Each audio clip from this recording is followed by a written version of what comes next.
قال رسول اللہ انی تارک فیکم الثقلین کتاب اللہ و عطرتی اہل بیتی۔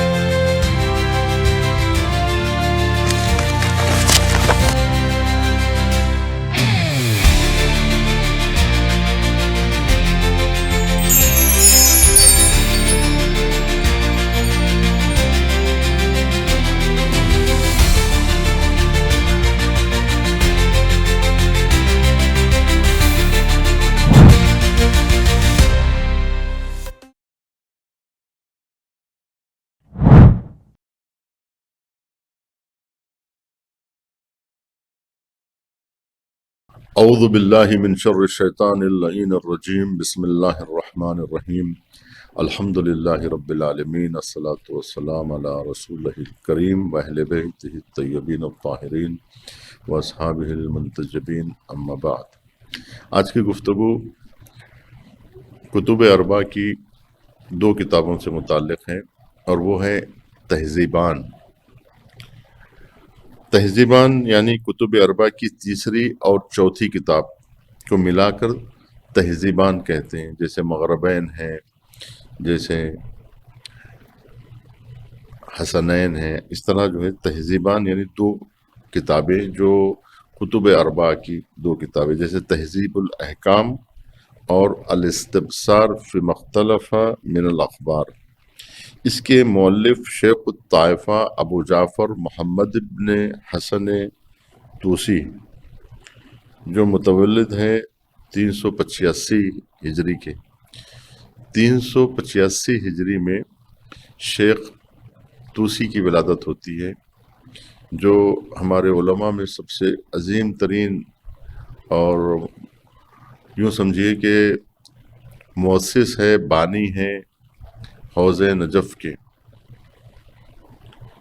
شیخ، اور آپ کی وفات 460 ہجری میں ہوئی ہے۔ شیخ نے سن 408 میں تقریباً 23 سال کی عمر میں خراسان سے بغداد کا سفر اختیار کیا، اور 5 سال تک شیخ مفید علیہ الرحمہ کے درس میں شرکت کرتے رہے۔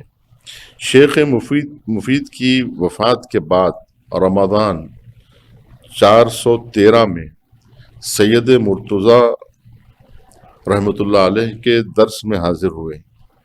سید مرتضیٰ رحمۃ اللہ علیہ کی وفات کے بعد 436 ہجری میں شیخ طوسی شیعوں کے عظیم عالم بن کر ابھرے، اور 448 میں جب بغداد میں فتنہ برپا ہوا اور شیخ نے مجبور ہو کر نجف اشرف کا رخ کیا اور حوض علمیہ نجف اشرف کی بنیاد رکھی۔ کتاب تہذیب شیخ مفید کی کتاب مقنعہ کی شرح ہے۔ شیخ طوسی نے 25 برس کی عمر سے تہذیب لکھنا شروع کر دیا۔ 25 سال کی عمر سے آپ نے تہذیب لکھنا شروع کر دیا۔ کتاب طہارت اور کتاب الصلاۃ کی پہلی فصل میں جب بھی شیخ مفید کا نام آتا، ایدہ اللہ تعالی سے ان کی تمجید کرتے تھے، اور ابتدا فصل دوم میں شیخ رحمۃ اللہ علیہ کہہ کر صلوات پڑھی ہے۔ اس سے پتہ چلتا ہے کہ پہلا حصہ شیخ مفید علیہ الرحمہ کی حیات میں لکھا گیا تھا، اور دوسرا حصہ آپ کی وفات کے بعد لکھا گیا ہے۔ تالیف کا مقصد، جیسا کہ آپ حضرات جانتے ہیں کہ شیعہ حضرات اس بات کے معتقد ہیں کہ پیغمبر اکرم صلی اللہ علیہ وآلہ وسلم اور ائمہ طاہرین علیہم السلام کا تمام علم وحی الہی کا سرچشمہ ہے۔ اگر روایات میں تعارض اور اختلاف نظر آئے تو وہ تعارض بدوی اور ظاہری ہے۔ یہ تعارض تھوڑا سا غور کرنے سے حل ہو جاتا ہے، اور ان روایات میں تعارض کا جو سبب ہے وہ حسب ذیل ہو سکتا ہے۔ ایک یہ کہ معنی اور تفسیر روایات کا صحیح درک نہ کرنا، جس کی وجہ سے تعارض کا احتمال پیدا ہونا، اور روایات کے الفاظ کا آج کے اس دور کے معنی پر حمل کرنا۔ دوسرے، تمام جزوی موارد میں روایات کو عمومیت بخشنا۔ تیسرے، روایات کو ٹکڑے ٹکڑے کرنا، جس کے نتیجے میں قرائن روایات کا ضائع ہو جانا۔ چوتھے تعارض کا سبب جو بنتا ہے وہ ہے حدیث کو امام علیہ السلام سے سنتے وقت نہ لکھنا اور نقل کے موقع پر راوی کا بھول جانا۔ پانچویں، بیان احکام کا تدریجی ہونا، چہ بسا راوی کا ایک حکم عام کو سننا اور مخصص کو نہ سننا۔ جو جہاں تخصیص دی گئی ہے عمومی حکم کو سن کر لکھ لیا راوی نے، لیکن جہاں تخصیص کی گئی ہے وہاں اس نے نہیں لکھا ہے، جس کی وجہ سے تعارض پیدا ہوتا ہے۔ چھٹے، یہ کہ طاغوت اور شیاطین کی موجودگی کتمان حق اور تقیہ کا سبب بنتی تھی، جس کی وجہ سے تعارض احکام میں اور روایات میں پیدا ہوا۔ ساتویں، روایات کا نقل بے معنی ہونا اور امام علیہ السلام کے عین الفاظ کو ذکر نہ کرنا۔ آٹھویں، بعض خود غرضوں کا جھوٹی روایات گڑھنا، یہ بھی تعارض کا سبب بننے کا ایک احتمال ہے۔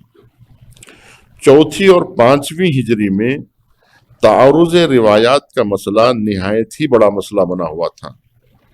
شیخ توسی نے مذہب کی پشت پناہی کے لیے ارادہ کیا کہ ایسی کتاب لکھی جائے جو اس مشکل کو حل کر سکے، کیونکہ یہ ایک بہت بڑا مسئلہ تھا تعارض روایات کا، کہ جہاں مراجع کرام کو اور راویان حدیث کو، محدثین کرام کو بڑی دشواری پیش آ سکتی تھی، کیونکہ اس تعارض کے مسئلے کو حل کرنا کوئی آسان کام نہیں تھا۔ یہ خطیر ذمہ داری اور یہ بڑا بوجھ گویا جو ہے شیخ توسی علیہ الرحمہ نے اپنے سر لیا۔ یہی وجہ ہے کہ اپنی دونوں کتابوں میں شیخ توسی نے مذہب کی پشت پناہی کے لیے ارادہ کیا کہ ایسی کتاب لکھی جائے جو اس مسئلے کو حل کر سکے اور اس مشکل کو حل کر سکے۔ یہی وجہ ہے کہ آپ نے اپنی دونوں کتابوں میں، یعنی تہذیب اور استبصار، دونوں میں شیخ توسی نے متعارض روایات کو نقل کیا ہے اور دونوں میں وجہ اتحاد کو بیان کیا ہے۔ اس طرح شیخ توسی نے بڑی زحمت اٹھائی ہے۔ آج 1000 سال گزر جانے کے بعد بھی کوئی اس طرح کی کتاب نہ لکھ سکا۔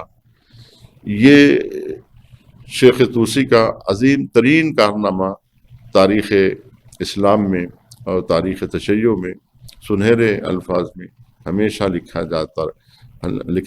جائے گا کہ شیخ توسی نے جو زحمت برداشت کی ہے اور جو مشکل کو حل کیا ہے وہ نہایت ہی احترام کے لائق ہے۔ تہذیبین کی جو خصوصیات بیان کی جاتی ہیں اس پر بھی ایک نظر ڈالتے ہیں کہ تہذیبان کی جو خصوصیت ہے، یعنی تہذیب اور استبصار کی، وہ یہ کہ جب 447 میں سلجوقیوں کا پہلا بادشاہ تغرل بیگ بغداد میں وارد ہوا اور کرخ کا عظیم کتاب خانہ جلا دیا، اور اس طرح احادیث کی کافی کتابیں ضائع ہو گئی، لیکن شیخ توسی ان احادیث کے بارے میں جو کچھ بھی جانتے تھے ان 2 کتابوں میں نقل کر دیا۔ اگرچہ تہذیب کی تالیف اس تاریخ سے پہلے ہی شروع ہو گئی تھی، لیکن بعد میں اس کو مکمل کیا ایسے ادوار میں، ایسے زمانوں میں کہ جہاں سہولتیں نہیں تھی، جہاں دباؤ تھا، جہاں حکومتوں کا پریشر تھا۔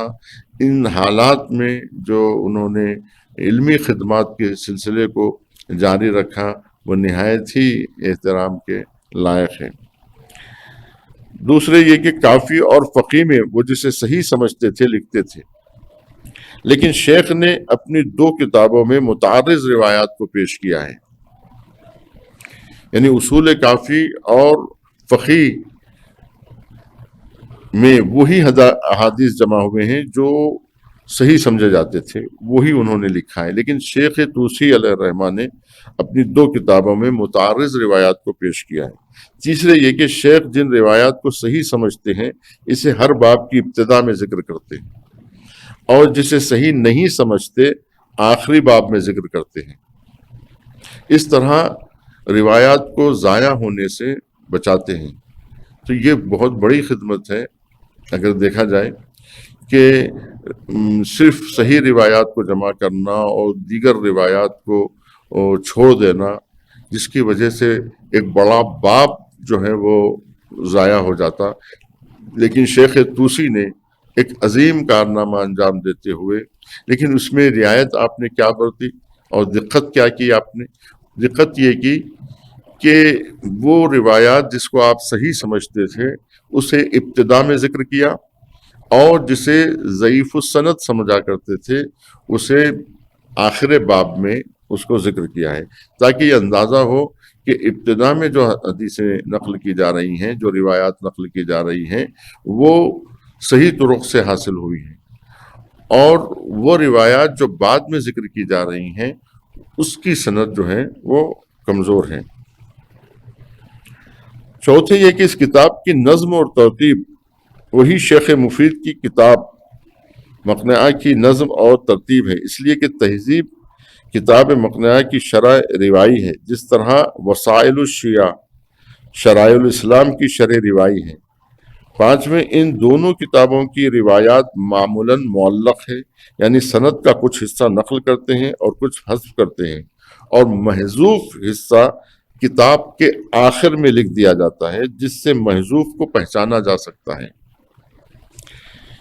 یہ خصوصیات ہیں جو تہذیبین کی ذکر کی گئی ہیں۔ اب تہذیبین پہ 2 اعتراض کیا جاتا ہے۔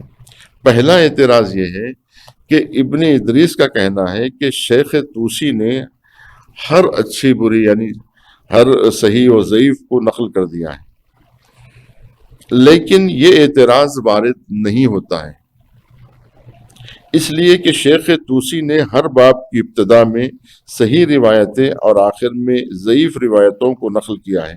اس طرح یہ آپس میں خلط ملط نہیں ہوئی ہیں۔ اس کے علاوہ ضعیف السند روایتیں فقہی اہمیت رکھتے ہیں، مثلا استحباب پر دلیل بن سکتے ہیں، یا متعارض روایات کی جمع پر گواہ بن سکتے ہیں، یعنی اسے کام میں لایا جا سکتا ہے۔ ایسا نہیں ہے کہ ان ضعیف السند روایات کو پوری طرح سے چھوڑ دیا جائے، اس کا کوئی کاربورد نہ ہو، بلکہ وہ متعارض روایات پر گواہ کا بھی کام کر سکتے ہیں، اور استحبابی مسائل میں انہیں اس کا جو ہے استعمال کیا جا سکتا ہے۔ دوسرا اعتراض، جیسا کہ محدث بحرانی اور میر داماد کا کہنا ہے کہ تہذیب و استفسار کی اکثر روایتیں سند و متن کے اعتبار سے قابل اعتراض ہے۔ جواب یہ ہے کہ اگر مقصود اس کلام سے یہ ہے کہ تہذیبین کی روایات پر کافی و فقی کی روایات پر مقدم ہے، یعنی فقی اور کافی کی روایات تہذیبین پر مقدم ہیں، تو بات صحیح ہے کہ کافی اور من لا یحضر الفقی کی جو روایات ہے وہ مقدم ہے تہذیب اور استفسار پر، اس میں کوئی دو رائے نہیں ہے، اس میں کوئی شک نہیں۔ لیکن اگر مقصد یہ ہے کہنے کا کہ تہذیبین کے متن و سند میں کسی قسم کی کوئی تحریف یا سہو ہوا ہے تو بات غلط ہے۔ اب جو کچھ اختلافات متون روایات میں پایا جاتا ہے وہ تہذیبین کے نسخوں کا اختلاف ہے جو شیخ طوسی کے بعد سے شروع ہوا ہے، لیکن اس قسم کے اختلاف سے معنی حدیث میں کوئی خلل واقع نہیں ہوتا۔ اب گفتگو ہے کتاب تہذیب کی تفصیل سے ان کے متعلق کہ طہارت سے شروع ہو کر دیات پر ختم ہو جاتی ہے، جس میں 22 کتاب اور 293 باب اور مجموعاً 13,988 حدیثیں پائی جاتی ہیں۔ سید حسین خراسانی کی تصحیح کے ساتھ 10 جلدوں میں چھپ چکی ہیں۔ تہذیب 10 جلدوں میں چھپ چکی ہے، اور کتاب استفسار کی 4 جلد 915 باب اور 5511 حدیثیں ہیں۔ کتب اربع کے لکھے جانے کے بعد جس میں اہم ترین منتقل الجمعان فی الاحادیث الصحاح والاحسان شیخ حسن ابن زین الدین شہید ثانی کی، آپ کی ولادت 959 میں اور 1011 میں وفات ہوئی۔ کتاب معالم کی شہرت کی بنا پر عموماً صاحب معالم کے نام سے پکارے جاتے تھے، جو شہید ثانی کے بیٹے تھے۔ انہوں نے اپنی کتاب میں کتب اربع سے صرف صحیح اور حسن روایات جمع کی ہیں اور ہر چیز کے لیے ایک رمز رکھا ہے، کوڈ ورڈ کا استعمال کیا ہے۔ رمز صحا یعنی جس کی روایات کی صحت میں کوئی اختلاف نہیں ہے، اور سحر یعنی وہ روایات جو اکثر کے نزدیک صحیح ہوں۔ نون یعنی روایات حسنہ، بڑی جافشانی سے روایات کو جمع کیا اور اس کی شرح و تفسیر کی۔ مقدمے کتاب میں 12 فوائد لکھے ہیں، جیسے اقسام حدیث، عدالت راوی کو پہچاننے کا طریقہ، کیفیت نقل سند کتب اربع، مؤلف کی سند، مشائخ ثلاثہ سے تمیز، مشترکات۔ یہ کتاب انتہائی دقیق اور بڑی تحقیقی ہے۔ افسوس کی بات یہ ہے کہ صرف عبادات کے حصے پر ہی اکتفا کیا گیا ہے، کتاب طہارت سے شروع ہو کر کتاب حج پر ختم ہو گئی ہے۔ ابواب عقود و ایقاعات اور حدود و دیات وغیرہ نہیں پائے جاتے ہیں۔ والسلام علیکم ورحمۃ اللہ وبرکاتہ، وآخر دعوانا الحمد للہ رب العالمین۔